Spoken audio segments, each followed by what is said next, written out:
ఒకటి, మోషే మీదున్న ఘనతలో కొంత ఘనత యెహోషువకు వచ్చిందట. అది బైబిలే చెప్పింది. నీకున్న ఘనతలో కొంత ఘనత అతని మీద ఉంచు. నిన్ను గౌరవించిన ప్రజలు అతన్ని కూడా గౌరవించాలంటే అందరి ఎదుట నీవు అతని మీద చేతులుంచి తరువాతి నాయకుడిగా అతన్ని చూపించు. అప్పుడు నీకు రెస్పెక్ట్ ఇచ్చినట్టు అతనికి కూడా రెస్పెక్ట్ ఇస్తారు. అది ఇవ్వాలంటే నువ్వు చేతులుంచు. యెహోషువకి 3 జరిగినాయి మోషే చేతులుంచుట ద్వారా. ఒకటి, మోషే ఘనత కొంత యెహోషువకు వచ్చింది.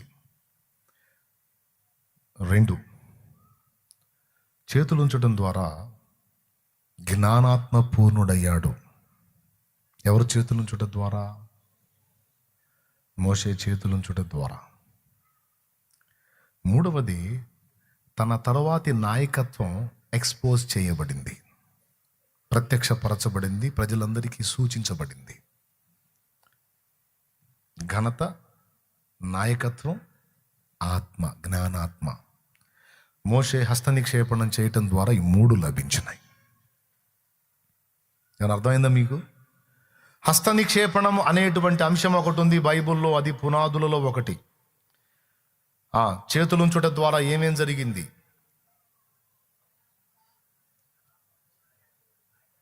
అంటే వరము లభించింది. ఇదే మాట పౌలు అన్నాడు, నా హస్తనిక్షేపణం వల్ల నీకు కలిగిన పెద్దలు హస్తనిక్షేపణ చేసి ప్రవచన మూలంగా నీకు లభించిన కృపావరం అని ఇంకో చోట అంటాడు పౌలు. తిమోతితోనే ఈ 2 మాటలు అన్నాడు. కాబట్టి పెద్దలు చేతులుంచుట ద్వారా పరిశుద్ధాత్మ వరములు లభించే ఛాన్సు ఉంది. హస్తనిక్షేపణ ద్వారా ఆత్మ వరము లభించును. హస్తనిక్షేపణ ద్వారా ఘనత కలుగును. హస్తనిక్షేపణ ద్వారా నాయకుడు ప్రత్యక్షపరచబడతాడు సంఘానికి. సో నాయకుని సిద్ధపరచుట కొరకు హస్తనిక్షేపణము నంబర్ 1 అని రాసుకో. నాయకులను సిద్ధపరచుట కొరకు హస్తనిక్షేపణ.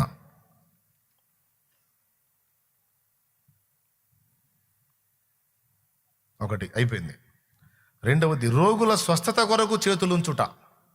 మళ్ళీ అది ఒకటి ఉంది, దాన్ని చేతులుంచుట అంటారు. బైబిల్లో రకరకాల కారణాలను బట్టి భక్తులు చేతులుంచారు. కీలకమైంది హస్త నిక్షేపణ అనే పదం దేనికి వాడారో దాన్ని మాత్రం ఇప్పుడు నీకు నంబర్ 1లో చూపించాను నేను. ఇప్పుడు ఉదాహరణకి ఈ అబ్బాయిని పిలిచి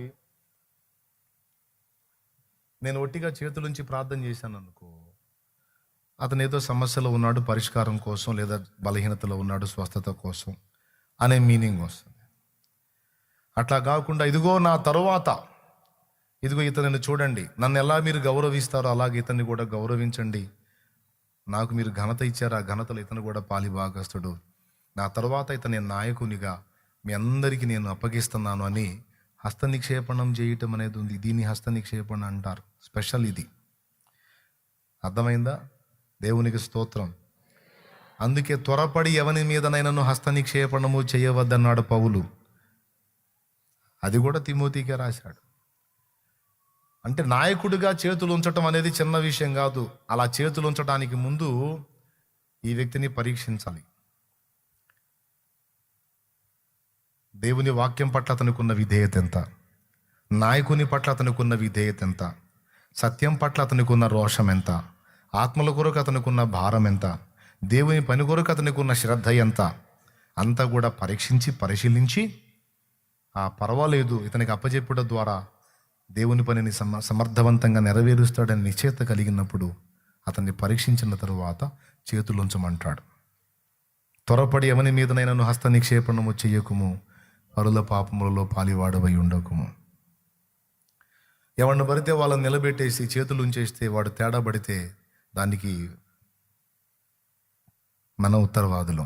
ఈ అబ్బాయిని నేను మంచి చెడ్డ పరిశీలించకుండా ఏదో నాకు 4 పనులు చేసి పెట్టాడని, ఏదో 4 డబ్బులు ఇచ్చాడని, లేదో 4 కార్యాలు నెరవేర్చాడని, ఏదో మొహమాటానికి, ఏదో ప్రేమను బట్టి, అభిమానాన్ని బట్టి అబ్బాయి పెద్ద మనిషి అని నేను చేతులు ఉంచాను అనుకో, సంఘం ఏం చేసిద్దంటే నా తర్వాత ఇతన్ని కూడా అంతగా మాదిరిగా తీసుకుంటుంది. ఇతను 4 రోజులు నీతిగా ఉండి 5వ రోజు నీతి తప్పి నీతి మాలిన పని చేశాడు అనుకో, అప్పుడు సంఘము దీన్ని బట్టి చెడిపోయే అవకాశం ఉంటుంది. అవునా? అప్పుడు ఆ ఎఫెక్ట్ ఎవరి మీద పడిద్ది? అప్పుడు ఆ పాపం ఎవరిది?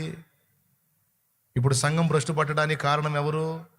అనర్హుణ్ణి నాయకుడుగా నియమించి చూపించిన వాడిది తప్పు. అందుకే త్వరపడి హస్త నిక్షేపణము చేయకము, పరుల పాపంలో పాలివాడవై. వాడు పాపం చేస్తాడు, నువ్వు బాధ్యుడు అవుతావు. వాడేదో గడ్డి తింటాడు, నీది రెస్పాన్సిబిలిటీ అయింది. వాడేదో బుద్ధిహీనమైన పని చేస్తాడు, దాన్ని చూసి సంఘం చెడిపోయింది. టోటల్గా లెక్క నువ్వు చెప్పాల్సి ఉంటుంది. అందుకే జాగ్రత్త నాన్న అని చెప్పాడు. దేవునికి స్తోత్రం కలుగును గాక. హల్లెలూయా.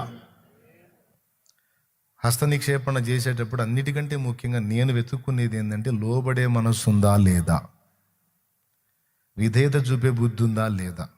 అతనికి ఎంత తెలుసు, ఎంత సబ్జెక్ట్ ఉంది అనేది తర్వాత చూస్తా. పరీక్షలో మొదట నేను వెతికేది ఏంటంటే విధేయత, లోబడే మనసు, చెప్పింది చెప్పినట్టు చేసే బుద్ధి. ఆ ఒక్క మనసు ఉంటే చాలు, వాడిని ఎట్లయినా మనం బ్యాలెన్స్ చేయొచ్చు. హస్త నిక్షేపణం అంటే తల మీద చేతులు ఉంచటం మాత్రమే కదా, తలలో చేతులు ఉంచుట అంటే తలంపుల మీద చేతులు ఉంచుట అంటే ఆ చేతులతో తలంపుల్ని కూడా బ్యాలెన్స్ చేయొచ్చు. అటు తిరుగు నాన్న, అటు తిరుగు, అటు తిరుగు, ఇటు తిరుగు, అటు తిరుగు, ఇటు తిరుగు. ఇప్పుడు ఆయనకంటూ ఒక సొంత బుర్ర ఉంది, సొంత ఆలోచన ఉంది. నువ్వు ఎట్ట తిరగమంటే అట్ట ఎందుకు తిరుగుతానన్నా, ఎందుకు తిరగాలో చెప్పని అడిగాడా? అతనికంటూ సొంత జ్ఞానం ఉంది, సొంత ఆలోచన ఉంది, సొంత బుద్ధి ఉంది, అన్నీ ఉన్నాయి. ప్రశ్నించే మనసు కూడా ఉంది. ఈ 4 సార్లు 4 దిక్కులు తిప్పా, తూర్పు పడమర ఉత్తర దక్షిణాలు తిప్పుతున్నావు, ఎందుకు తిరగాలి నేను అని అడిగాడా? అడగలా. తిరుగు అంటే అంతే, తిరుగు. అట్లాగే దేవుడు కూడా ఒకరిని వాడుకోవాలనుకున్నప్పుడు దేవుడు చూసేది కూడా అదే. నీవు లేచి యెరూషలేము నుండి గాజాకు వెళ్ళే మార్గాన్ని కలుసుకో అన్నాడు. నాయకుడికి అడ్డ ప్రశ్నలు వేయటం, నాయకుడికి అడ్డాలు చెప్పటం, నాయకుడు ఒకటి చెబితే ఇంకొకటి చెప్పటం, ఈ సోది మాలోకాలు. ఈ మాలోకాలని దేవుడు పక్కన పెడతాడు, నేను కూడా పక్కన పెడతాను. చెప్పింది చెప్పినట్టు చేసే విధేయత చూపే మైండ్ ఉండాలి. నాయకుల రంధ్రాన్వేషణలు చేయటం, ఏదన్నా లోపాలు పట్టుకుందామని వెతకటం, ఇట్లాంటి బుద్ధిహీనుల మీద తొందరపడి చేతులుంచి తర్వాత వాడు సమస్యగా మారి తప్పుడు పనిచేసి సంఘానికి నష్టం కలిగించే తప్పుడు మాదిరి చూపిస్తే ఆ ఎఫెక్ట్ అంతా కూడా ముఖ్య నాయకుడు భరించాలి, లెక్క కూడా ఈడే చెప్పాలాడ. అందుకే పౌలు అన్నాడు తిమోతితో, నాయనా త్వరపడి ఎవరి మీదనైనా హస్త నిక్షేపణం చేయొద్దు, పరుల పాపాల్లో పాలివాడవై ఉండొద్దు. నాయకుడిగా ఒకడిని నిలబెట్టేటప్పుడు జాగ్రత్త నాయన. హస్త నిక్షేపణ అంటే తల మీద కాదు, తలంపుల మీద చేతులు ఉంచుట, తలంపులను బ్యాలెన్స్ చేయుట. తలంపుల్ని బ్యాలెన్స్ చేయాలంటే బిడ్డ ఏమై ఉండాలి? తలంపులలో కూడా విధేయత చూపేవాడై ఉండాలి. ఆ ఆలోచన తప్పునైనా అలా ఆలోచించకూడదు, అది మానుకో, ఇలా చేయి అంటే సరేనన్నా అని విధేయత చూపాలి. అంతేగాని ఎందుకు తప్పైద్ది అన్న, ఎందుకు తప్పైద్ది, నేను అదే కరెక్ట్ అనుకుంటున్నానంటే అనాల్సి వచ్చింది. దేవునికి స్తోత్రం. హల్లెలూయా, హల్లెలూయా చెప్పండి. అంటే ఇక నేను అనకూడదు, పోయి పని చూసుకోమ్మా బుజ్జాన్ని పంపించాల్సి వచ్చింది, నువ్వు నువ్వురా. కాబట్టి నాయకుడిగా ఒక వ్యక్తిని నిలబెట్టేటప్పుడు మీకు ఒక వింతైన విషయం చెప్తాను. నాయకుడే కాదు, దేవుని పరిచర్య కొరకు ఒక వ్యక్తిని నిలబెట్టేటప్పుడు, ముఖ్య స్థానాల్లో పరిచారకులుగా నిలబెట్టేటప్పుడు కూడా వాళ్ళని టెస్ట్ చేయమన్నది వాక్యం, పరీక్షించమన్నది. అది కూడా తిమోతిలోనే చెప్తాడు. తిమోతికి రాసిన మొదటి పత్రిక 3వ అధ్యాయం 8వ వచనం. నేను చెప్పింది నిజమో కాదో చూడండి. అలాగుననే పరిచారకులు మాన్యులై ఉండి ద్విమనస్కులను, మిగుల మద్యపానాసక్తులను, దుర్లాభమును అపేక్షించు వారినై ఉండక విశ్వాస మర్మమును పవిత్రమైన మనస్సాక్షితో గైకొను వారై ఉండవలెను. మరియు వారు మొదట పరీక్షింపబడవలెను, తరువాత వారు అనింద్యులైతే పరిచారకులుగా ఉండవచ్చును. అదమ్మ సంగతి. ప్రజలందరూ చూసే స్థానములలో పరిచారకులుగా ఒకళ్ళ నుంచి పరిచర్య చేయించాలంటే కూడా ఎవరిని పడితే వాళ్ళని నిలబెట్టడానికి లేదు అన్నది వాక్యం. నీకు తెలుసా, హస్త నిక్షేపణ ఓన్లీ నాయకత్వానికే కాదు, పరిచారకులుగా నియమించబడే వాళ్ళ మీద కూడా చేతులు ఉంచాలి. వాళ్ళని కూడా చూపించాలి, ఇదిగో వీరు మీకు పరిచర్య చేయువారు, అని వారి మీద కూడా చేతులు ఉంచాలి. ఆ మాట బైబిల్లో ఉంది. అపోస్తల కార్యం 6వ అధ్యాయం మీరు చూసుకోవచ్చు. థ్యాంక్ యూ నాన్న. ఇంక బైబిల్ చూసుకోను, రిఫరెన్స్ నోట్ చేసుకో. అపోస్తల కార్యం 6లో మేము వాక్యము ప్రకటించుట మాని రొట్టెలు పంచి ఇచ్చుట మీకు యుక్తము కాదు, భోజనం పంచి పెట్టుట యుక్తము కాదు, మీలో ఒక 7 ఏర్పరచుకోండి, వారిని ఈ పనికి నియమిస్తామని స్టెఫను, ప్రోకోరు, నీకానోరు, పర్మేనాసు, తీమోను, యూదుల మత ప్రవిష్టుడగు నికోలాసు, స్టెఫను, ఇట్లా 7 ఎంపిక చేసుకుంటే వారు వీరి మీద చేతులుంచి ఆ పనికి వారిని నియమించారు. అన్న కాడ చేతులుంచి అని ఉంటుంది చూడు. 6వ అధ్యాయం 6వ వచనం. వారిని అపోస్తుల ఎదుట నిలువబెట్టిరి. హస్త నిక్షేపణము 5వ విషయము. హస్త నిక్షేపణ అంటే తెలియాలండి. హస్త నిక్షేపణ అంటే ఏందండి? అంటే తలపైన చేతులు ఉంచటం అంటే ఏందండి? అంటే బైబిల్లో రకరకాల కారణాలను బట్టి చేతులు ఉంచారు. అందులో ఒక్కటి, నాయకులుగా ఒకరిని నియమించేటప్పుడు, పరిచారకులుగా ఒకరిని నియమించేటప్పుడు వారి మీద చేతులు ఉంచటం హస్త నిక్షేపణము. ఇక్కడ ఏమంటున్నాడు చూడండి, వారి మీద చేతులుంచి వారిని నిలవబెట్టి. చూడండి, వారిని అపోస్తల ఎదుట నిలవబెట్టి వీరు ప్రార్థన చేసి వారి మీద చేతులుంచిరి. అంటే హస్త నిక్షేపణ. అక్కడ కూడా చేతులు ఉంచారు.